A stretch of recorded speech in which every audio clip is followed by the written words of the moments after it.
ఒక మారుమూల ప్రాంతాల్లో వారికి స్థలాలు ఇవ్వడం జరిగింది. కొంతమందికి అయితే వారి స్థలాలు ఎక్కడున్నాయో కూడా వారికి కూడా తెలియని పరిస్థితి. అంతటి దీనస్థితిలో ఆ పేదవాడు ఆ పట్టాలను పట్టుకుని మా స్థలం ఎక్కడుందో చూపించమని కూడా తిరిగిన రోజు. అదే మా కుటుంబ ప్రభుత్వం వచ్చిన తర్వాత ఇచ్చిన హామీ ప్రకారం గ్రామాల్లో 3 సెంట్లు, పట్టణాల్లో 2 సెంట్లు అని హామీ ఇవ్వడం జరిగింది. దాన్ని ఈరోజు అమల్లోకి పెట్టడం కూడా జరుగుతుంది. గత ప్రభుత్వంలో ఇచ్చిన పట్టాలు మాకు పనిచేయవని చెప్పి కూడా నేను గతంలో మా నాయకుల దగ్గరికి వెళ్ళి మాట్లాడడం జరిగింది. ఇది ఒక మన నియోజకవర్గ సమస్య కాదు, ఇది రాష్ట్రంలోనే గత ప్రభుత్వం చేసిన అవినీతి. దీని మీద మా నాయకులు త్వరలోనే దాన్ని కూడా ఒక నిర్ణయాన్ని ప్రకటిస్తారు.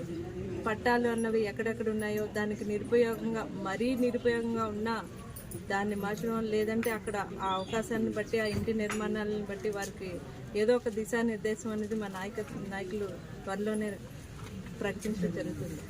అదేవిధంగా గతంలో మన ప్రతిపాడు నియోజకవర్గానికి 6,671 హౌసెస్ శాంక్షన్ వస్తే ఈరోజు మేము ఈ ప్రభుత్వం అధికారంలోకి వచ్చిన తర్వాత వాటిలో దాదాపు 984 బిల్లుని ఈరోజు మేము అన్ని నియోజకవర్గ వ్యాప్తంగా 984 హౌసెస్ని ఈరోజు పూర్తి చేయడం జరుగుతుంది. త్వరలోనే అందరికీ కూడా లబ్ధిదారులకు ఇళ్ళని అందజేయడం జరుగుతుంది.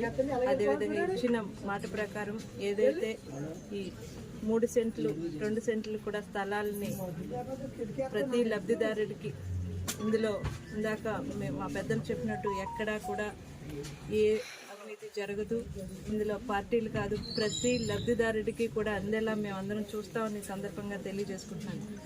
త్వరలోనే వాటిలన్నీ ప్రధానమంత్రి ఆవాస్ యోజన పథకం కింద, అదే పథకంగా రాష్ట్ర ప్రభుత్వం ఇచ్చిన దాన్ని కూడా 2 కలిపి వారి ఇంటికి నిర్మాణం చేపట్టేలాగా సహాయం చేయడం జరుగుతుంది.